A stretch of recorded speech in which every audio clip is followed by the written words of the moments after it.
Hello friends, मैं सोनम जैन। आप सभी देख रहे हैं एच जे सोनम चैनल पर आप सभी का स्वागत है। फ्रेंड्स, आज जो मैं आप सभी के लिए कहानी लेकर आई हूँ वही आप सभी के दिल को छू जाएगी। उस कहानी को सुनकर आप रोने भी लगेंगे, इसलिए कहानी आखिरी तक जरूर देखिएगा।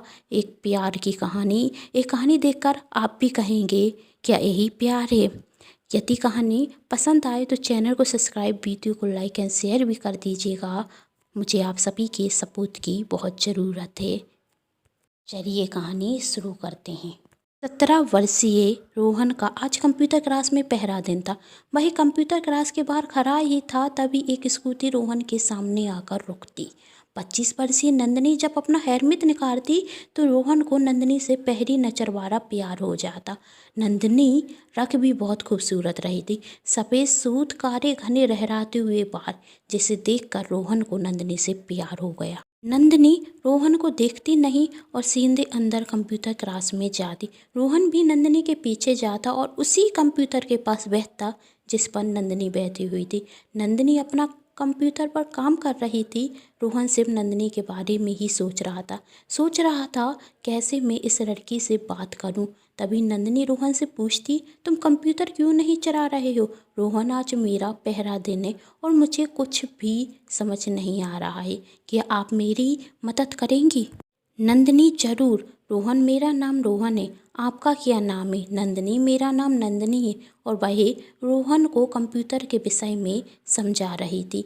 रोहन सिर्फ नंदिनी को देखे जा रहा था। नंदिनी, तुम्हारा ध्यान कहाँ है? रोहन, सॉरी, आप बताइए। इस तरह कुछ दिन निकल जाते। एक दिन कंप्यूटर क्लास से छुट्टी होने के बाद रोहन ऑटो का इंतजार कर रहा था। बहुत देर तक ऑटो न मिलने के कारण नंदिनी रोहन से कहती, तुम चाहो तो मैं तुम्हें छोड़ सकती हूँ। नंदिनी रोहन को उसके घर तक छोड़ जाती है। अब रोहन को भी लगने लगा था कि नंदिनी उससे प्यार करती है, इसलिए तो वह उसकी इतनी फिक्र करती है।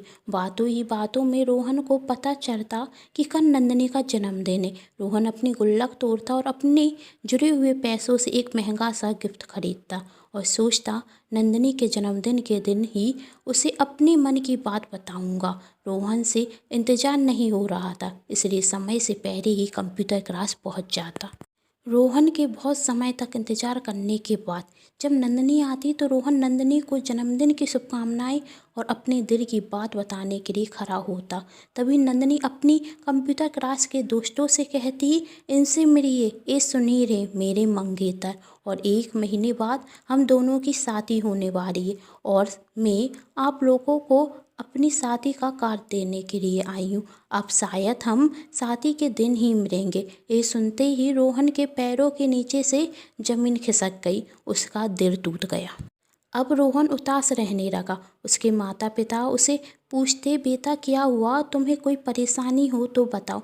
लेकिन रोहन उनके बार बार सवाल पूछने पर उन पर ही चिल्लाता और सही से बात नहीं करता। अब उसका किसी चीज़ में मन नहीं रखता। 1 महीने बाद जिस दिन नंदिनी की शादी थी, वह नंदिनी के पास जाता और नंदिनी से कहता, मैं तुमसे प्यार करता हूँ और मैं यह भी जानता हूँ कि तुम मुझसे प्यार करती हो। नंदिनी, रोहन, तुम क्या कह रहे हो? मैंने तुमसे कभी प्यार नहीं किया और अभी तुम बहुत छोटे हो। तुम अपनी पढ़ाई पर ध्यान दो, अभी तुम्हारी प्यार करने की उम्र नहीं है। नंदिनी रोहन से कहती, तुम यहाँ से चले जाओ। रोहन वहाँ से चला जाता और आत्महत्या कर लेता।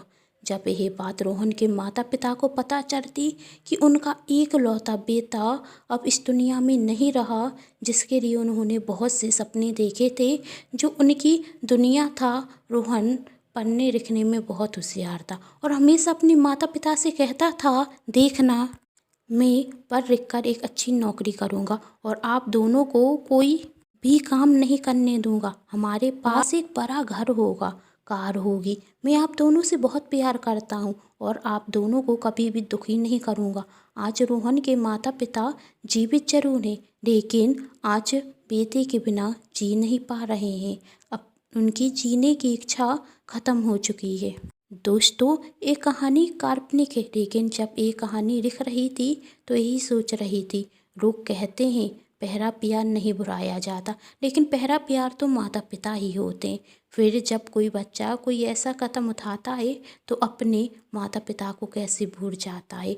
आप सभी की इस कहानी में क्या राय है, मुझे कमेंट बॉक्स में ज़रूर बताइए। और यदि ये कहानी आप लोगों के दिल को छुई हो तो चैनल को सब्सक्राइब, वीडियो को लाइक एंड शेयर करना बिल्कुल नहीं भूलिएगा।